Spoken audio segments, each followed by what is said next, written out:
الحمد للہ وکفا والصلاة والسلام علی عباده الذین اصطفى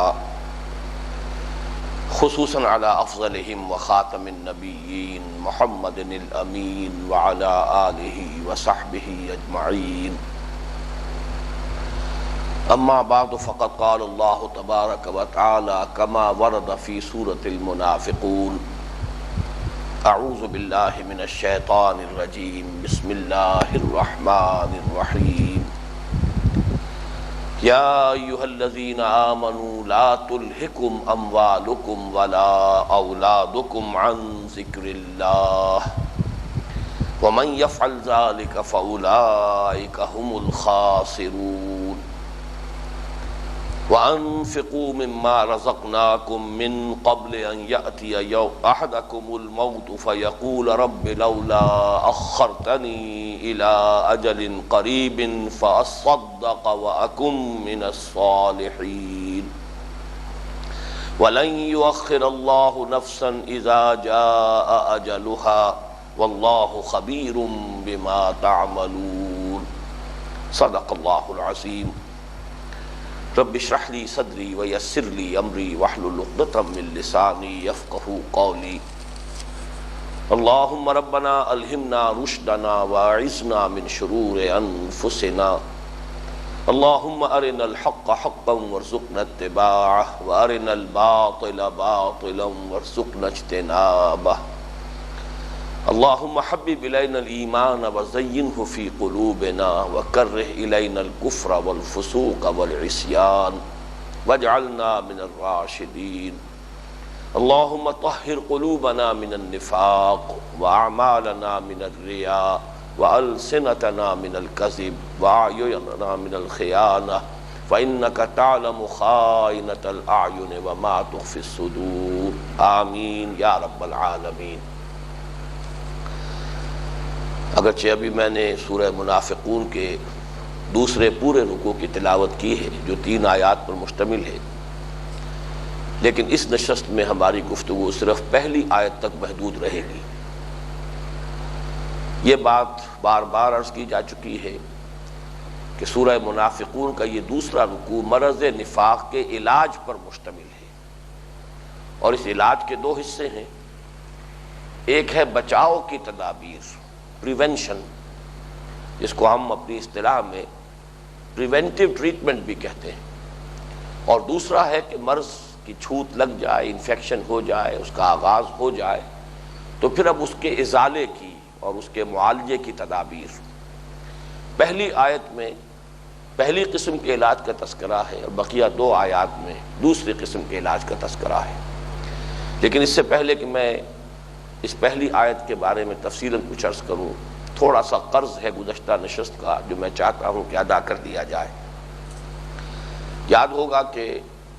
گزشتہ نشست کے آخر میں ایک مضمون زیر بحث آیا تھا کہ نفاق چونکہ کوئی لیگل اینٹیٹی نہیں ہے، قانونی حیثیت یا کوئی شخص مسلمان ہے یا اس کو آپ مومن بھی قرار دیں گے، اس لیے کہ قانونی اعتبار سے ایمان اور اسلام یہ بالکل مترادف الفاظ ہیں، اور یا کوئی شخص کافر ہے، غیر مسلم ہے۔ منافق کوئی لیگل اینٹیٹی نہیں ہے۔ اس معاملے میں اس درجے احتیاط کی ہے نبی اکرم صلی اللہ علیہ وسلم نے کہ آپ نے تقریباً اپنے آخری زمانے تک پردہ ڈالے رکھا ہے منافقین پر، اگرچہ آپ کے بارے میں ہم یہ گمان کر ہی نہیں سکتے کہ آپ ان سے واقف نہیں تھے۔ قرآن مجید میں سورہ محمد میں تذکرہ موجود ہے، اور وہ سورہ مبارکہ جو ہے غزوہ بدر سے بھی قبل نازل ہوئی ہے کہ اے نبی آپ ان کو پہچان لیں گے، فی لحن القول، ان کے گفتگو کے انداز سے بھی آپ ان کو پہچان سکتے ہیں، اور ہم چاہیں تو ان سب کو نام بنام جو ہے وہ آپ کو دکھا دیں کہ یہ منافق ہے، لیکن آپ پہچان سکتے ہیں۔ پھر وہ بھی الفاظ حضور صلی اللہ علیہ وسلم سے منقول ہے کہ آپ نے فرمایا اتقوا فراست المومن فإنہ ینظر بنور اللہ، مومن کی فراست سے ڈرو اور بچو، اس لیے کہ وہ اللہ کے نور سے دیکھتا ہے۔ تو ظاہر بات ہے کہ یہ معاملہ خود نبی اکرم صلی اللہ علیہ وسلم کے لیے تو اپنے منطقی انتہا پر تھا۔ کیسے ممکن تھا کہ کسی کا نفاق آپ کی نگاہوں سے چھپا رہ گیا ہو؟ لیکن آپ نے پردہ ڈالے رکھا ہے، یہاں تک کہ رئیس المنافقین عبداللہ ابن ابی کی موت تک بھی یہ پردہ جو ہے جوں کا تو برقرار رہا ہے، اور آپ نے اس کی نماز جنازہ بھی پڑھی ہے، یہاں تک کہ جیسے کہ گزشتہ نشست میں نے عرض کیا تھا کہ اس کے جو بیٹے تھے حضرت عبداللہ ابن ابی ابن سلول، وہ چونکہ مومن مخلص تھے، ان کا معاملہ یہ ہے کہ وہ تلوار سونت کر کھڑے ہو گئے تھے غزوہ بنی المستلق سے واپسی پر کہ میں نہیں داخل ہونے دوں گا مدینے میں جب تک کہ اللہ کے رسول صلی اللہ علیہ وسلم آپ کے بارے میں اجازت نہ دے، اس لیے کہ آپ نے یہ کہا تھا کہ لَيُخْرِجَنَّ الْأَعَزُّ مِنْهَا الْأَذَلَّ، تو عزت والے تو اللہ کے رسول ہیں نہ کہ آپ، اور اس پر اس نے واویلا بھی کیا۔ تو جس درجے ان کا خلوص ایمان ہے وہ اس واقعے سے ثابت ہے، لیکن بہرحال محبت کا معاملہ ہے، باپ کے ساتھ جو بھی ایک محبت تھی طبعی، اس کے نتیجے میں جب انتقال ہوا عبداللہ ابن ابی کا تو وہ حاضر ہو گئے حضور کی خدمت میں اور سوال کیا کہ آپ اپنا کرتا عنایت کر دیں تاکہ میں اپنے والد کو کفن دوں اس کرتے کا، اور حضور صلی اللہ علیہ وسلم نے اپنا کرتا عنایت کر دیا۔ حضرت عمر رضی اللہ تعالیٰ عنہ اس وقت روکتے بھی رہے کہ حضور آپ کیا کر رہے ہیں، یہ منافق اور بلکہ رئیس المنافقین، اسے آپ اپنا کرتا دے رہے ہیں۔ تو حضور نے فرمایا کہ عمر میرا کرتا اس سے اللہ کی پکڑ، اللہ کے عذاب سے بچا نہیں سکے گا، لیکن جہاں تک آپ کی اپنی طبع مبارک کے اندر مروت اور شرافت اور نرمی تھی، اس کا جو ہے پورا مظاہرہ اس ایک واقعے سے بھی سامنے آ جاتا ہے۔ لیکن جہاں تک میں سمجھ پایا ہوں، وہ روایت تو جو میں نے کل آپ کو سنائی ہے وہ چونکہ میرے علم میں پہلی مرتبہ آئی ہے، اور یہ بات میں نے بارہ عرض کی ہے کہ احادیث نبویہ کا معاملہ جو ہے وہ اس اعتبار سے بڑا مشکل ہے کہ اس کا ذخیرہ بہت وسیع ہے۔ اب کوئی شخص صحیحین کا مطالعہ کر لے، صحاح ستہ کا مطالعہ کر لے، لیکن اس سے آگے نہ معلوم اور کتنا ذخیرہ موجود ہے۔ نہ صرف یہ کہ احادیث کے مجموعے اور ہیں، بلکہ سیرت کی جو کتابیں ہیں، اب ابن ہشام ہے، اسحاق ہیں، واقدی ہیں، اب ان سب کے اندر روایات موجود ہیں۔ بہرحال یہ روایت جو میں کل آپ کو بتا چکا ہوں، یہ حافظ بیہقی نے جس کو روایت کیا ہے اس سے معلوم ہوتا ہے کہ ایک مرحلے پر حضور نے کچھ منافقوں کا پردہ چاک کیا، اور آپ نے مسجد میں خطبہ دیتے ہوئے فرمایا کہ مسلمانوں تمہارے اندر منافق ہیں، اور میں جس جس کا نام پکارتا جاؤں وہ کھڑے ہوتے جائیں۔ آپ نے 36 افراد کے نام لیے، وہ کھڑے ہو گئے۔ ایک اور روایت میں اب تفاصیل نہیں آتی ہیں اصل میں، جو یہ مختلف روایات آتی ہیں، ایک تو یہ کہ یہ یقین کے ساتھ معلوم نہیں ہوتا کہ یہ واقعہ کب پیش آیا۔ میرا جہاں تک گمان ہے وہ یہ ہے کہ یہ واقعہ غزوہ تبوک کے بعد ہی پیش آیا ہوگا، واللہ عالم، یقین کے ساتھ کچھ نہیں کہا جا سکتا۔ ایک روایت میں یہ تفصیل بھی ہے کہ آپ نے انہیں مسجد سے نکل جانے کا حکم دیا، یہ مسجد سے نکل جاؤ، اور ایک میں یہ ہے کہ یہیں پر بات ختم ہو جاتی ہے کہ ان کو کھڑا کر کے حضور نے گویا کہ ان کی نشاندہی کر دی، اور پھر یہ بھی الفاظ جو میں نے کل آپ کو سنائے تھے کہ ان فیکم یا ان منکم منافقین، اب اس میں بھی دونوں امکانات موجود ہیں، یا تو انہی 36 کو کھڑا کر کے آپ نے مخاطب کر کے فرمایا ہے کہ تم میں سے منافق موجود ہیں، تمہارے اندر کچھ منافق بھی ہیں۔ اگر یہ تعویل کی جائے گی تو اس کے معنی یہ ہے کہ اب بھی آپ نے پردہ کسی درجے میں برقرار رکھا ہے کہ پورے 36 کے 36 کو منافق قرار نہیں دیا ہے، بلکہ یہ کہ تم میں منافق موجود ہیں، گویا کہ ایک طرح سے ایک تھوڑی تعداد کے اندر ان کو محصور کر دیا ہے، لیکن یہ کہ تعین نہیں کیا ہے۔ اور ایک اس کی تعویل یہ جو میں کل عرض کر چکا ہوں کہ ان کو نکالنے کے بعد آپ نے فرمایا کہ مسلمانوں یہ نہ سمجھنا کہ یہی 36 منافق تھے، بلکہ یہ کہ تمہارے مابین اور بھی منافق ہیں، فصل اللہ العافیہ، تو اللہ سے عافیت طلب کرو اور اس مرض سے اپنے آپ کو بچانے کی کوشش کرو، کسی کو چھوت لگ گئی ہو تو اس کے علاج کی فکر کریں۔ یہ چند باتیں ہیں جو میں چاہتا تھا، اور آخر میں پھر میں نے جو حضرت حذیفہ کا قول نقل کیا تھا، یہ بھی جیسا کہ میں بارہ عرض کر چکا ہوں، صحابہ کے جو اقوال ہیں ان کو ہم اثر کہتے ہیں، آثار اس کی جمع ہے۔ حضور سے جو قول یا عمل یا تقریر منقول ہے وہ خبر ہے، اس کی جمع اخبار ہے۔ اخبار اور آثار دونوں کو جمع کر کے حدیث کہا جاتا ہے، تو گویا کہ یہ بھی حدیث ہے، اگرچہ یہ خبر نہیں ہے، اثر ہے، لیکن روایت اس کو کیا ہے امام بخاری رحمۃ اللہ علیہ نے، اس اعتبار سے سند کے اعتبار سے درجہ اس کا بہت قوی ہے۔ وعن حذیفہ رضی اللہ تعالی عنہ قال، روایت کیا گیا حضرت حذیفہ سے کہ انہوں نے فرمایا انما النفاق کان علی عہد رسول اللہ صلی اللہ علیہ وسلم، نفاق کا معاملہ صرف عہد نبوی میں تھا، فاما الیوم فإنما هو کفر او الایمان۔ اب حضور کے انتقال کے بعد اب صورتحال جو ہے وہ دو میں سے ایک ہی شمار کی جائے گی، یا کفر ہے یا ایمان ہے۔ اس کی جو توجیہ ہے وہ میں نے کل عرض کر دی تھی، اسی کو دوبارہ آپ کے سامنے رکھنا چاہتا ہوں کہ اس کا یہ مطلب نہیں ہے کہ مرض نفاق ختم ہو گیا، یہ تو مرض ہمیشہ برقرار رہے گا۔ اور یہ خاص طور پر جو ابتدا میں نے تمہیدی مباحث آپ کے سامنے رکھے تھے تو میں نے عرض کیا تھا، اصل میں مرض نفاق آتا اس وقت ہے جب اقامت دین کی کسی جد و جہد کے لیے کوئی شخص اپنے آپ کو کمٹ کر دے، اور کمٹمنٹ کے بعد جب یہ دیکھے کہ یہاں تو قدم قدم پر آزمائشیں آ رہی ہیں، یہاں تو بڑے سخت مطالبات ہیں، تقاضے جو ہیں سخت سے سخت تر ہوتے چلے جا رہے ہیں، نظم کا تقاضا ہے، سماعت کے تقاضے ہیں، انفاق مال کے تقاضے ہیں، جان ہتھیلی پر رکھ کر نکلنے کا جو مطالبہ کیا جا رہا ہے، تب اس کی وجہ سے پسپائی اختیار کرتا ہے انسان، تو اصل میں مرض نفاق پیدا ہوتا ہے۔ ورنہ دوسرے مرض ہیں، زندقہ ہے، الحاد ہے، معصیت ہے، فسق ہے، فجور ہے، مختلف امراض ہیں۔ جیسا کہ میں نے عرض کیا تھا کہ جہاں کینسر بھی ایک مرض ہے، ٹی بی بھی ایک مرض ہے، تو مختلف امراض ہیں، لیکن مرض نفاق کا تعلق جو ہے وہ اصل میں جہاد فی سبیل اللہ، انفاق فی سبیل اللہ، اللہ کے دین کی دعوت اور اقامت کے لیے جد و جہد کے لیے کوئی شخص اس کو صحیح سمجھتے ہوئے، حق سمجھتے ہوئے اسے قبول کرے، لبیک کہے، اس میں وہ شریک ہو، اور پھر وہ ان تقاضوں سے گھبرا کر وہ اگر پیچھے ہٹنا شروع کرتا ہے تو یہاں سے در حقیقت نفاق کا آغاز ہوتا ہے۔ اول تو یہ کہ اگر تو اعتراف کرتا رہے گا اپنی کمزوری کا، اپنی خطاؤں کا، تو پھر یہ نفاق نہیں کہلائے گا، یہ صرف ضعف ایمان کی ایک بیماری ہے، ایک روگ ہے، ایک علامت ہے، فی قلوبہم مرض، ان کے دلوں میں ایک روگ ہے۔ لیکن اگر اس نے اپنے آپ کو بچانے کے لیے، اپنی جھوٹی عزت نفس کے تحفظ کے لیے جھوٹے بہانے بنانے شروع کیے تو نفاق کی پہلی سٹیج کا آغاز ہو گیا۔ پھر اس میں مزید تاکید کے لیے جھوٹی قسمیں کھانی شروع کی تو اب یہ گویا کہ نفاق کا دوسرا سٹیج آ گیا۔ اور پھر آخری سٹیج وہ ہے جو اس سورہ مبارکہ کی جو پہلے رکوع کی آخری دو آیات ہیں، آیت نمبر 7 اور 8، اس میں سامنے آ گیا مسلمانوں کی حد درجے کی گویا کہ عداوت اور ان سے عناد، اور نبی اکرم صلی اللہ علیہ وسلم سے نفرت اور عناد اور آپ سے بغض، یہ گویا کہ اس مرض کی آخری علامات ہیں، اور یہ پوائنٹ آف نو ریٹرن ہے جہاں سے اب اصلاح کی کوئی امید نہیں۔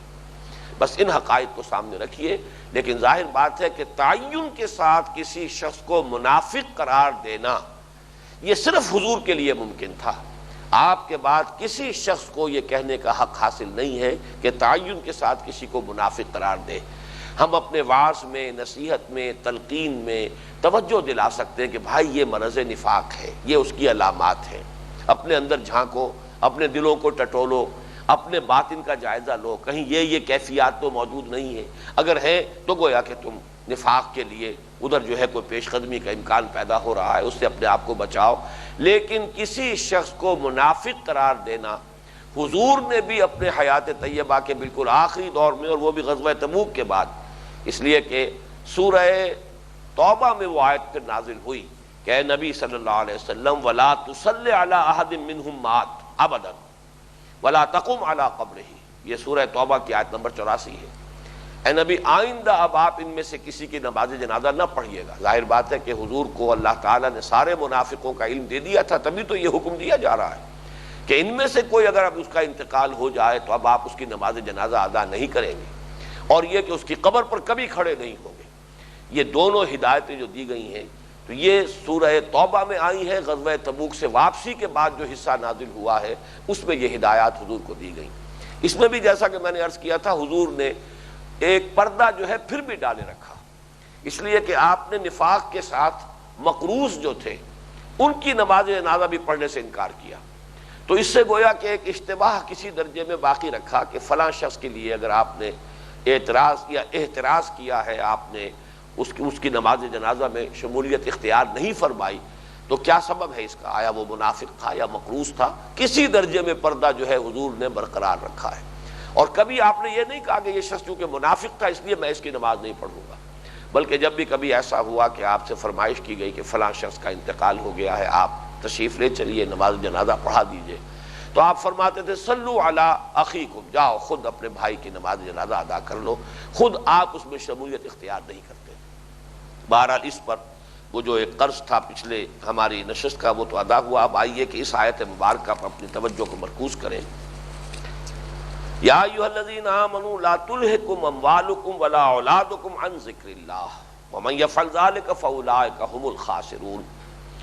اے ایمان والو، پہلے تو یہ نوٹ کیجئے کہ یا ایھا الذین آمنوا، میں نے بارہا عرض کیا ہے کہ یہ مسلمانوں سے خطاب کا صیغہ ہے. اس میں تو دیکھنا پڑتا ہے کہ کن سے گفتگو ہو رہی ہے، مومنین صادقین یا ضعیف الاعتقاد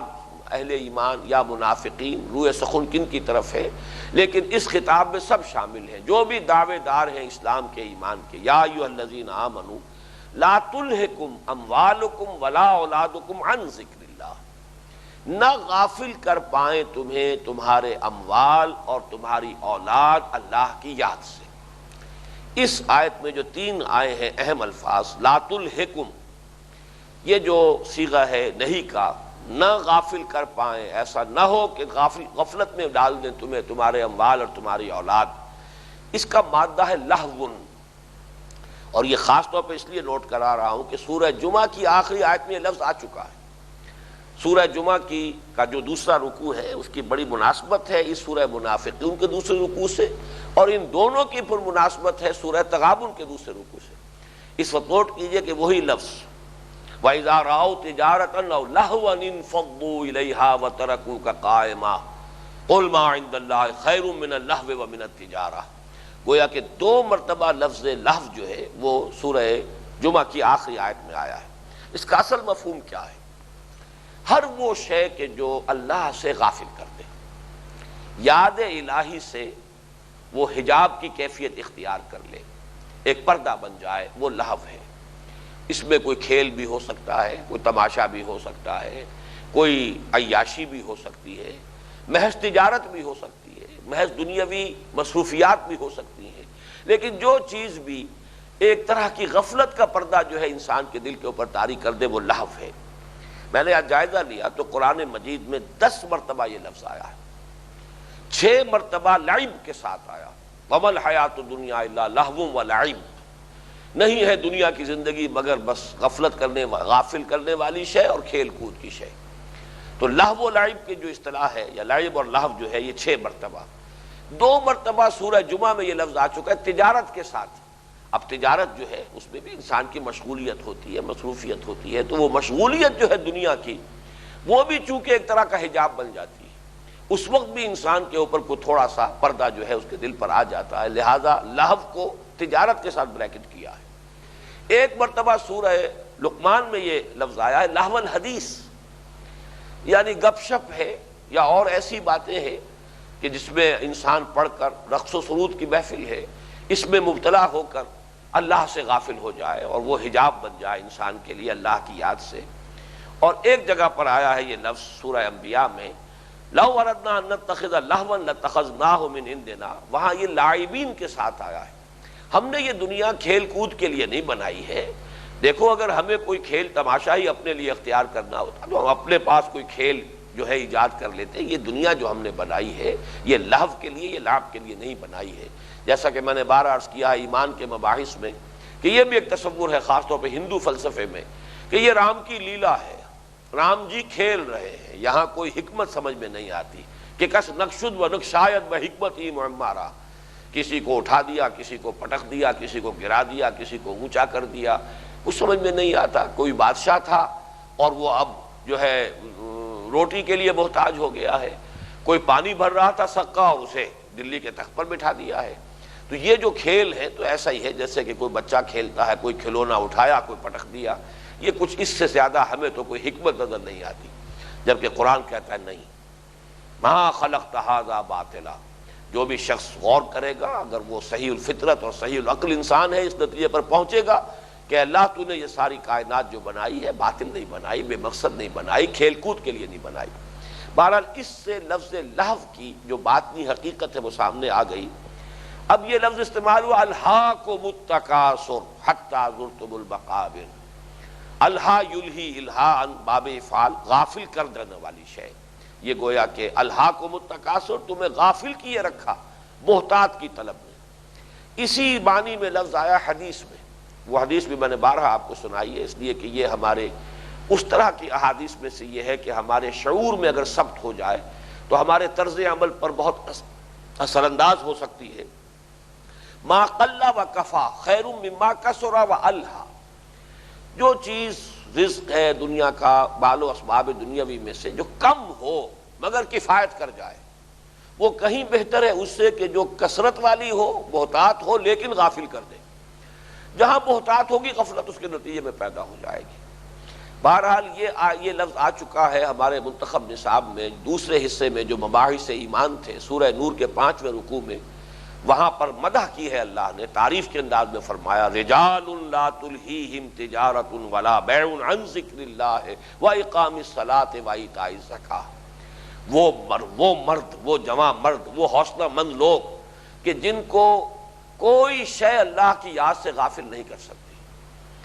رجال لا تلہیہم تجارت ولا بیع عن ذکر اللہ واقام الصلاۃ وایتاء الزکاۃ، یعنی بڑی قوت ارادی مضبوط چاہیے کہ انسان دنیا میں رہتے ہوئے ان تمام بکھیڑوں میں مبتلا ہو،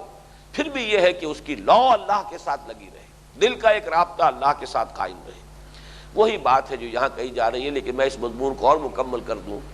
ایک اور آیت جو سورہ حجر میں آئی ہے بہت پیاری ہے. ذرہم یاکلوا ویتمتعوا ویلہہم الامل فسوف یعلمون. عمل کہتے ہیں، یہ عین سے نہیں الف سے عمل کہتے ہیں امیدیں، ایمبیشنز، توقعات. انسان دنیا کے اندر بڑے وہ شیخ چلی کے سے منصوبے بناتا رہتا ہے، یہ طول عمل کہلاتا ہے. لمبے چوڑے منصوبے، یوں کروں گا ایسے ہو جائے گا اس طریقے سے، اور وہ لمبے چوڑے دنیا کے اپنے منصوبہ بندی کرتے میں اسی میں انسان مصروف رہتا ہے، اسی میں غفلت کے اندر اس کی جان نکل جاتی ہے. تو فرمایا کہ اے نبی چھوڑیے ان کو، یہ کھائیں پیئیں، یاکلوا ویتمتعوا، اس دنیا کے مال و اسباب سے تمتع حاصل کر لیں. یاکلوا ویتمتعوا ویلہہم الامل، اور انہیں غافل کیے رکھے یہ امیدیں، دنیاوی امیدوں کی کا طول عمل جو ہے. اور فسوف یعلمون، پھر ان کو معلوم ہو جائے گا. اسی طریقے سے اب دیکھیے کہ فتنہ کیا ہے، کیا شے ہے کہ جو غافل کرنے والی ہے. وہ فرمایا اولادکم اموالکم ولا اولادکم یا ایھا الذین آمنوا لا تلہکم اموالکم ولا اولادکم عن ذکر اللہ. یہ مضمون بھی قرآن مجید میں اس کثرت سے آیا ہے. اگلی ہی صورت ہے سورہ تغابن، وہ ہم پڑھ چکے ہیں منتخب نصاب کے حصہ دوم میں، آخری درس وہی تھا. انما اموالکم واولادکم فتنہ، یہ تمہارے اموال اور تمہاری اولاد ہی فتنہ ہے. اصل کسوٹی یہ ہے، فتنہ کہتے ہیں جس پر کسی کو پرکھا جا رہا ہو، کسا جا رہا ہو کہ زر خالص ہے یا اس میں کوئی کھوٹ شامل ہے. تمہارا ایمان خالص ہے یا اس میں کوئی کھوٹ شامل ہے، اس کی آزمائش جو ہے ہوگی اسی مال و اولاد کے ذریعے سے. اگر ان کی محبت اللہ اور اس کے رسول اور اللہ کی راہ میں جہاد کی محبت سے کم تر رہے تو گویا کہ تم صحیح مومن ہو، اور اگر ان کی محبت اللہ کی محبت اور اس کے رسول کی محبت اور اس کی راہ میں جہاد سے محبت سے بڑھ گیا تو گویا کہ تم نے اپنے آپ کو اپنے ہاتھوں فتنوں میں ڈال دیا، اور تم پھر وہ کھوٹ والا ایمان اب تمہارا ہے، اب اس شاہراہ پر تمہارا قدم پڑ گیا ہے کہ جس کی آخری منزل نفاق ہے. تو انما اموالکم واولادکم فتنہ. اور جیسا کہ میں نے بارہ عرض کیا ہے کہ اہم مضامین قرآن میں 2 جگہ ضرور آتے ہیں. چنانچہ یہ سورہ انفال میں بھی فرمایا گیا، آیت نمبر 28 ہے وَاعْلَمُوا أَنَّمَا أَمْوَالُكُمْ وَأَوْلَادُكُمْ فِتْنَةٌ وَأَنَّ اللَّهَ عِندَهُ أَجْرٌ عَظِيمٌ. جان لو اچھی طرح تمہارے یہ اموال اور اولاد ہی تمہارے لیے فتنہ ہے، یہی کسوٹی ہے، یہی آزمائش کا ذریعہ ہے.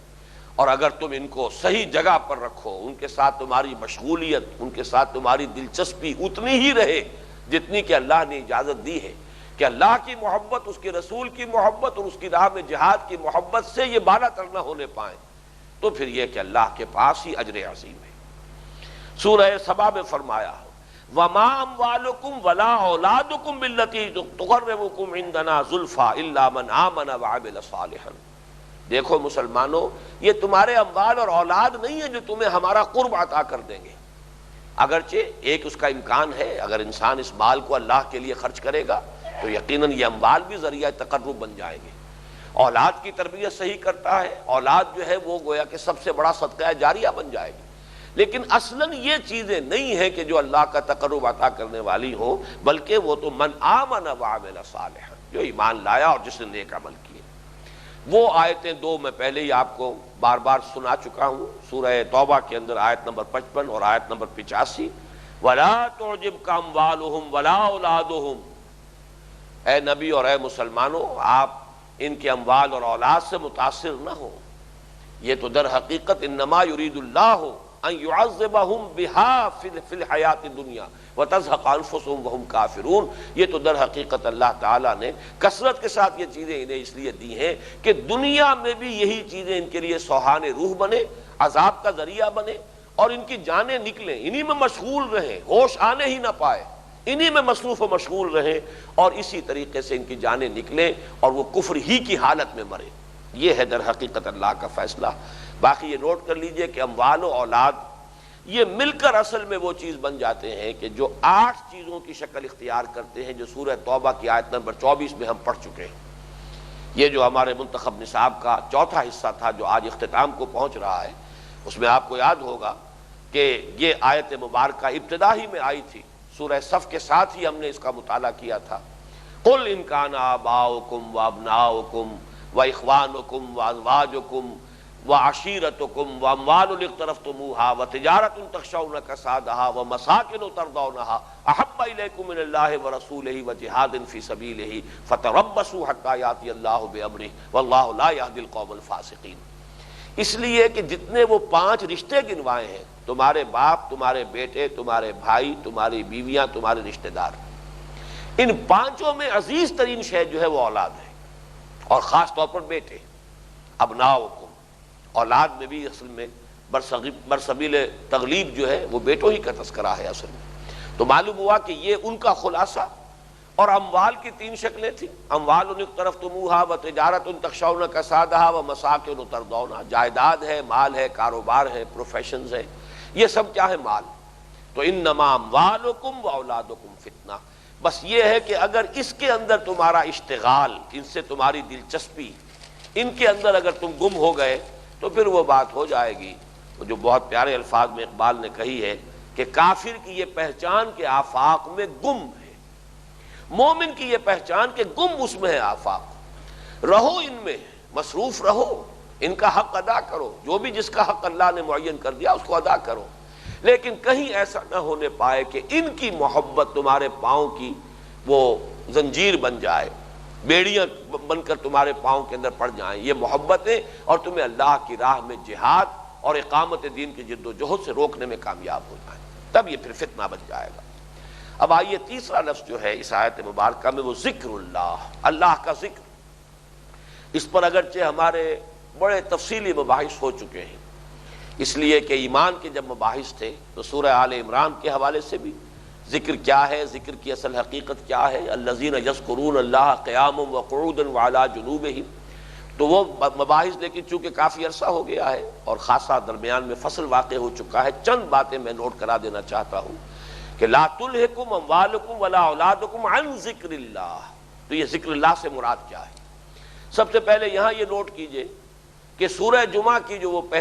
دوسرا رکوع ہے اس کی پہلی آیت میں یہ لفظ آیا، بلکہ دوسری آیت میں بھی آیا، یا ایھا الذین آمنوا اذا نودی للصلاۃ من یوم الجمعۃ فاسعوا الی ذکر اللہ، اہل ایمان جب اذان دی جائے، پکارا جائے نماز کے لیے جمعے کے دن، تو لب کو دوڑو، ہمتاً متوجہ ہو جاؤ اللہ کی یاد کی طرف۔ دوسری آیت میں پھر فرمایا فَإِذَا قُضِيَتِ الصَّلَاةُ فَانتَشِرُوا فِي الْأَرْضِ وَابْتَغُوا مِن فَضْلِ اللَّهِ وَاذْكُرُوا اللَّهَ كَثِيرًا لَعَلَّكُمْ تُفْلِحُونَ۔ نماز اور خطبہ تو ذکر ہے ہی، لیکن اب نماز کے ادا ہو جانے کے بعد اگر تم زمین میں منتشر ہو رہے ہو، اپنے کاروبار، اپنے دنیاوی مسائل اور مصروفیات کی طرف متوجہ ہو رہے ہو، تب بھی کثرت ذکر برقرار رہنی چاہیے، غفلت نہ آنے پائے، کام کرو لیکن یہ کہ قلبی رشتہ، روح کا تعلق جو ہے وہ اللہ تعالیٰ کی ذات کے ساتھ برقرار رہنا چاہیے۔ ہمارے منتخب نصاب میں جو مباحث ایمان کے ضمن میں جو باتیں آئی تھیں ان میں سے چند باتیں جیسا کہ میں نے عرض کیا تازہ کر لیجئے۔ ذکر، ذکرہ، تذکر، تذکیر، یہ قرآن مجید کی اہم ترین اصطلاحات میں سے حقیقت ایمان در حقیقت انہی کے حوالے سے سمجھ میں آتی ہے، اور تفصیل سے یہ بات عرض کی جا چکی ہے کہ معرفت خداوندی قلب انسانی میں موجود ہے۔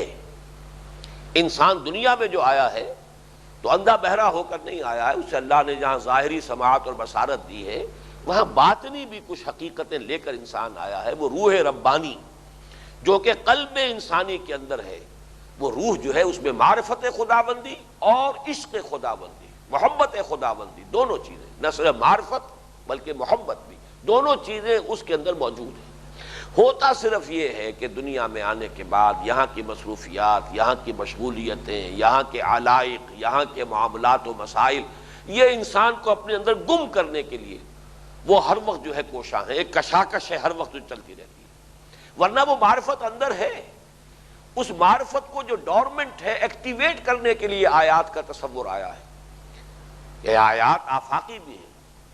فی الآفاق وفی انفسکم، آفاق میں بھی اللہ کی آیات ہے، یہ سورج اور چاند، یہ ہواؤں کا چلنا، دن اور رات کا الٹ پہ سب نشانیاں ہیں۔ اور یہ اس لیے ہے کہ تمہارے اندر جو وہ پوٹینشیل معرفت موجود ہے اللہ کی، جو ڈورمنٹ جو کانشسنس ہے اس کو ایکٹیویٹ کرے۔ اسی طریقے سے آیات قرآنیہ ہیں، یہ بھی اس لیے نازل کی گئی ہیں تاکہ تمہارے اندر کی وہ خابیدہ جو شعور ہے تمہارا، اللہ کی معرفت جو خابیدہ ہے اسے بیدار کر دے۔ تو اصل میں تو اندر ہے، اسی لیے تذکر کا لفظ ہے، چیتا آ جانا، یاد آ جانا، اس لیے کہ تمہارے اپنے ذہن کے اندر جیسے کسی شے کی کوئی علم موجود تھا لیکن کہیں وہ آپ کی یادداشت کے ذخیرے میں، محافظ خانے میں کہیں بہت گہرائی میں اتر گئی تھی فائل، اچانک کوئی بات، کسی کا حوالہ آیا، کوئی شے کہ جس کا اس کے ساتھ تعلق تھا، کوئی ایسوسیشنز تھی، اس کے حوالے سے وہ بات ایک دم یاد آ گئی، تو یہ تذکر ہے۔ لیکن یہ کہ دنیا میں رہتے ہوئے انسان کو اس تذکر کی کیفیت کو برقرار رکھنے کے لیے مسلسل محنت کرنی پڑے گی، اس لیے کہ کشاکش ہے، دنیا اپنی طرف کھینچ رہی ہے، اس کے مسائل اپنے اندر گم کرنا چاہتے ہیں، آپ کو غافل کر دینا چاہتے ہیں دنیا سے، جیسا کہ اس آیت میں لا تلہکم اموالکم ولا اولادکم، دیکھنا یہ مال اور یہ اولاد تمہیں غافل نہ کرنے پائے، اس لیے کہ ان کی ہمتن کوشش یہ ہے، وہی پھر شعر یاد آ رہا ہے کہ ایمان مجھے روکے ہے تو کھینچے ہے مجھے کفر، کعبہ میرے پیچھے ہے کلیسا میرے آگے۔ یہ تو گویا کہ ہر لحظہ کشاکش ہے انسان کی زندگی میں، دنیا اپنی طرف کھینچ رہی ہے اور یہی در حقیقت حجاب بن جاتی ہے۔ سورہ کہف کا مرکزی مضمون یہی ہے، انا جعلنا ما علی الارض زینۃ لہا لنبلوہم ایہم احسن عملا، یہ دنیا اور جو کچھ اس میں ہے اس کو ہم نے اس کا سنگھار بنا دیا، زیبائش اور آرائش بنا دیا تاکہ ہم امتحان لیں کہ کون ہے لوگ جو ہمارے ہی محب اور ہمارے ہی عاشق بنے رہتے ہیں اور دنیا کی طرف جو ہے صرف بقدر ضرورت اور وہ بھی حلال کے اندر اندر التفات کرتے ہیں، اور کون وہ ہے کہ جو اس عروس ہزار دامات کے عشق کے اندر مبتلا ہو کر اور ہمیں بھول جاتے ہیں، ہم سے اپنا تعلق منقطع کر لیتے ہیں، ہماری طرف پیچھ کر دیتے ہیں، اور یہ کہ ساری توجہ جو ہے جو دنیا کی طرف ہو جاتی ہے۔ تو یہ جو کشاکش مستقل ہے، اس کے لیے میں نے بلکہ آج الفاظ نوٹ کیے تھے کہ کانسٹنٹ اور کانشس سٹرگل کی ضرورت ہے۔ جب تک یہ محنت مسلسل نہیں رہے گی کہ اللہ کو یاد رکھو، وہ اللہ سے ذہول ہو جائے گا، نسیان طاری ہو جائے گا، جس کو کہا گیا ہے وَلَا تَكُونُوا كَالَّذِينَ نَسُوا اللَّهَ فَأَنسَاهُمْ أَنفُسَهُمْ، ان لوگوں کے مانند نہ ہو جانا جنہوں نے اللہ کو بھلا دیا، تو اللہ نے انہیں اپنے آپ سے غافل کر دیا، پھر انسان اپنے آپ کو صرف ایک حیوان سمجھے گا اور حیوان سے زیادہ نہیں رہے گا۔ أُولَٰئِكَ كَالْأَنْعَامِ بَلْ هُمْ أَضَلُّ، وہ واقعتاً حیوانوں ہی کے اور چوپایوں کی سطح پر زندگی گزاریں گے، بلکہ ان سے بھی گئے گزرے ہو جائیں گے اگر اللہ کی یاد مستحضر نہیں رہتی۔ اور ذکر کا اصل مفہوم یہی ہے، استحضار اللہ فی القلب، اللہ کو ہر وقت دل میں موجود رکھنا، یہ ہے ذکر۔ اس میں جو تیسری بات میں نے بارہا عرض کی ہے اور وہ یہ ہے کہ ہمارے ہاں جیسے کہ مختلف تصورات کے اندر انحطاط اور زوال آیا ہے، تو ذکر اور ذریعہ ذکر ان دونوں میں خلط مبحث ہو گیا ہے۔ ذرائع کو ذکر ہم قرار دے رہے ہیں، حالانکہ ذریعہ راستہ اور شے ہے اور منزل اور شے ہے۔ ذکر اصل میں کہتے ہیں استحضار اللہ فی القلب، دل میں اللہ موجود رہے۔ اب اس کے ذرائع ہیں، ان ذرائع میں سب سے بڑا ذریعہ قرآن مجید، تلاوت قرآن، چنانچہ وہ حدیث بارہا میں نے آپ کو سنائی ہے، اس کتابچے میں بھی موجود ہے مسلمانوں پر قرآن مجید کے حقوق۔ حضور نے فرمایا ان هذه القلوب لتصدع كما يصدع الحديد اذا اصابه الماء، ان دلوں کے اوپر زنگ آ جایا کرتا ہے جیسے کہ لوہے پر زنگ آ جاتا ہے اگر اس پر پانی پڑتا رہے۔ سوال کیا گیا فما جلاؤها یا رسول اللہ، اے اللہ کے رسول پھر یہ فرمائیے لوہے پر زنگ آ جاتا ہے، ہماری تلواریں زنگ آلود ہو جاتی ہیں، ہم سیکل کرتے ہیں، پالش کرتے ہیں، پھر چمک اٹھتی ہیں، تو اس کا اگر دلوں پر زنگ آتا ہے جیسا کہ آپ نے فرمایا تو اس کا کوئی پالش ہے، کوئی اس کا سیکل ہے؟ فرمایا ہاں ہے۔ فما جلاؤہا یا رسول اللہ، اللہ کے رسول کیا جلا ہے اس کا؟ فرمایا کثرت ذکر الموت و تلاوت القرآن، دو چیزیں کثرت کے ساتھ ہوں، موت کو یاد رکھو کثرت کے ساتھ کہ یہاں رہنا نہیں ہے، جانا ہے۔ گویا کہ دنیا کی کشش اس سے کم ہوگی کہ یہ میرا مستقل جائے قرار نہیں ہے، یہ تو عارضی قیام گاہ ہے، یہ تو صرف سفر ہے، کل فی الدنیا کانک غریب و عابر السبیل، تاکہ وہ دنیا کی کشش کم ہو۔ اور دوسری طرف ذکر القرآن، کثرت سے قرآن مجید جو ہے تلاوت القرآن کی کثرت کی جائے، یہ گویا کہ اس کا پالش ہے، یہ اس کا سیکل ہے۔ قرآن نے بھی کہا ہے کہ کلا بل ران علی قلوبہم ما کانوا یکسبون، انسان معصیت کرتا ہے، گناہ کا صدور ہوتا ہے تو دل کے اوپر زنگ آتا ہے، ان کے دلوں پر زنگ آ گیا ہے۔ وہی زنگ ہے جسے حضور فرما رہے ہیں ان ھذہ القلوب لتصدع کما یصدع الحدید اذا اصابہ الماء، خود حضور فرماتے انہ لا یغان علی قلبی۔ وہ جو یہ حدیثیں میں آپ کو سنا چکا، حضرت حنظلہ انہیں یہ محسوس ہوا تھا نا کہ میں گھر بار میں آتا ہوں تو یہاں کی مصروفیتیں، مشغولیتیں، بچوں کی محبت، اہل و عیال کے ساتھ جو بھی انسان مشغول ہوتا ہے تو اس سے قلب کی وہ کیفیت نہیں رہتی کہ جو حضور کی محفل میں ہوتی۔ حضور فرماتے انہ لا یغان علی قلبی، میرے اپنے دل پر بھی کبھی کبھی کوئی حجاب سا آ جاتا ہے، لہذا اس کے لیے پھر ذکر کی ضرورت ہے۔ یہ ذکر جو ہے سب سے بڑا ذکر قرآن، تلاوت القرآن، جیسا کہ ابھی حدیث کے سامنے آ چکا۔ نمبر دو، اور اس کے خاص طور پہ توجہ کرنے کی ضرورت ہے کہ اقم الصلاۃ لذکری، خود نماز کو ذکر نہیں کہا ہے، قائم کرو نماز کو میری یاد کے لیے۔ اس آیت کے حوالے سے زیادہ وضاحت کے ساتھ بات سامنے آ سکتی ہے کہ ایک ذریعہ ہے ذکر کا اور ایک ہے ذکر۔ اقم الصلاۃ لذکری، قائم کرو نماز کو میری یاد کے لیے۔ اصل ذکر کیا ہے؟ استحضار اللہ فی القلب، لیکن نماز اس کا سب سے جامع طریقہ ہے۔ قرآن مجید میں نے کہا ہے کہ وہ تو ہے مجسم ذکر، لیکن سب سے جامع طریقہ ذکر کا نماز کیوں ہے؟ اس میں ذکر قولی بھی ہے، ذکر عملی بھی ہے۔ اس میں آپ جب کھڑے ہوتے ہیں دست بستہ اور جھک کر، یہ گویا کہ آپ نے اللہ تعالیٰ کا استحضار آپ کو ہے کہ آپ اس وقت اللہ کے حضور میں کھڑے ہیں، عمل سے بھی اس کا اظہار ہو رہا ہے۔ پھر آپ رکوع کرتے ہیں، اس میں بھی اظہار ہو رہا ہے کہ آپ جھکے ہیں اللہ کے سامنے، اور پھر جب سجدے میں گر جاتے ہیں تو گویا کہ آخری درجے میں جب پیشانی جو ہے زمین پر ٹکا دی ہے، اور حدیث میں آتا ہے کہ یوں سمجھا کرو جب تم سجدے میں اپنی پیشانی زمین پر رکھو کہ گویا کہ تم نے اپنے پروردگار کے قدموں میں سر رکھ دیا ہے۔ یہاں عجز اور تذلل اور اخبات اپنی انتہا کو پہنچ جاتا ہے، اسی لیے فرمایا کہ جو اقرب ہوتا ہے بندہ اپنے رب سے وہ سجدے کی حالت میں، اقرب ما یکون العبد الی الرب فی السجود،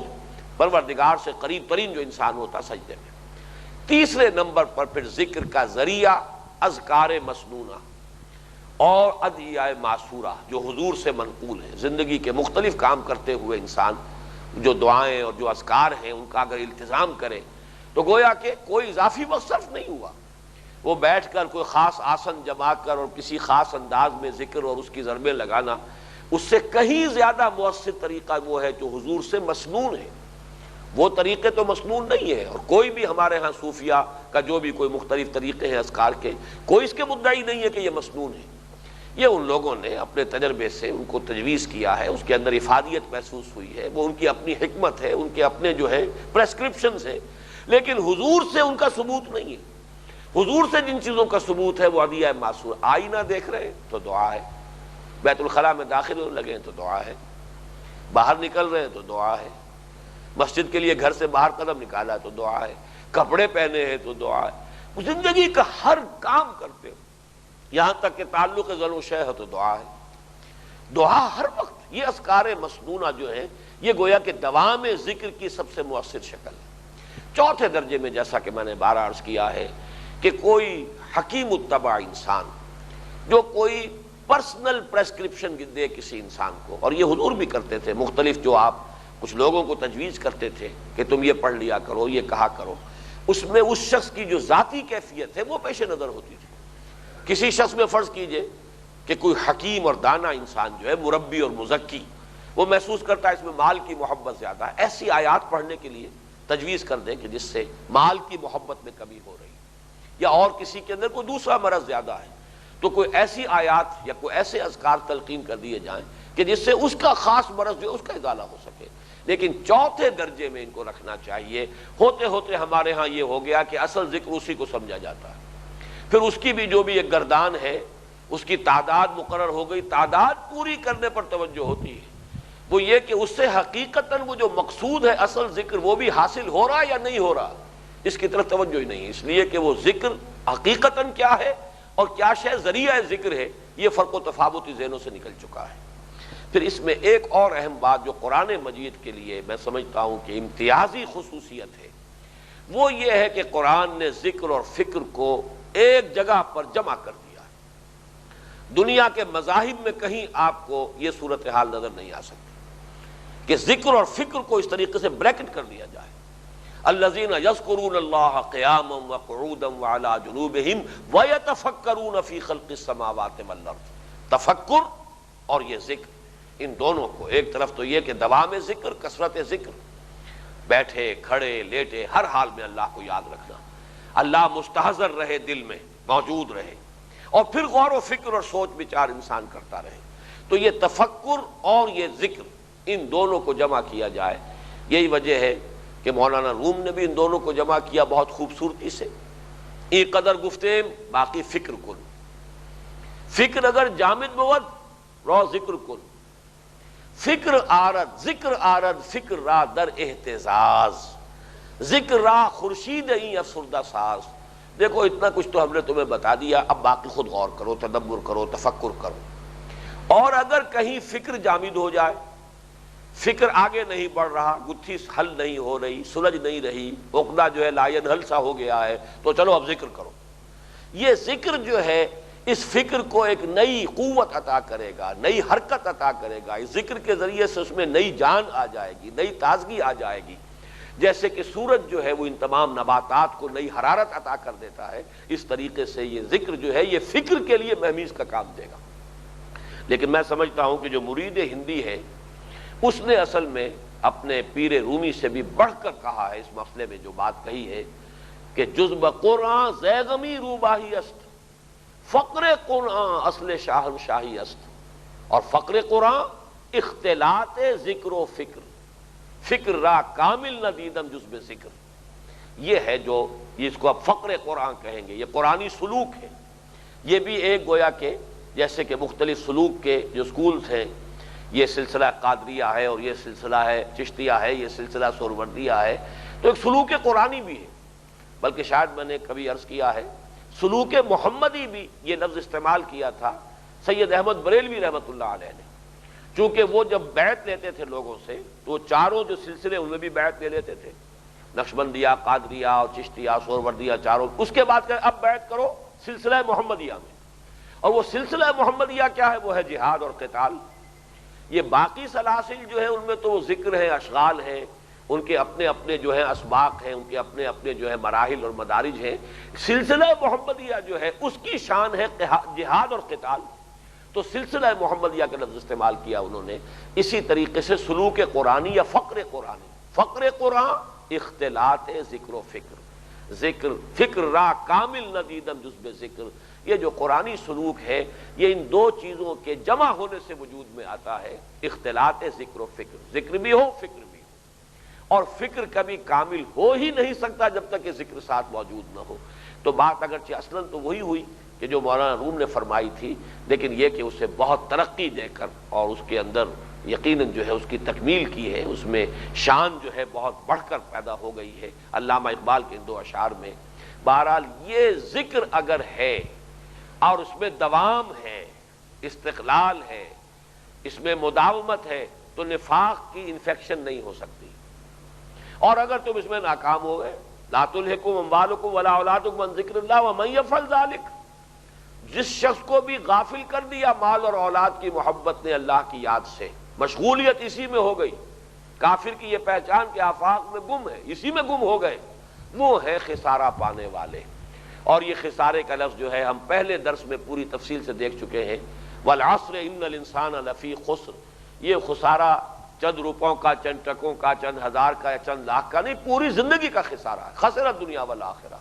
دنیا اور آخرت کا خسارہ ہے. اگر آپ غافل ہو گئے اللہ سے ان دو چیزوں کی وجہ سے، ان کی محبت کی وجہ سے، اگر آپ نفاق کے مرض سے بچنا چاہتے ہیں تو لا تلہکم اموالکم ولا اولادکم عن ذکر اللہ، اس کا اہتمام کیجئے کہ مال اور اولاد اور ان میں اشتغال اور مشغولیت اللہ کی یاد سے غافل نہ کر پائے۔ اللہم وفقنا لہذا۔ بارک اللہ لی ولکم فی القرآن العظیم ونفعنی وإیاکم بالآیات والذکر الحکیم۔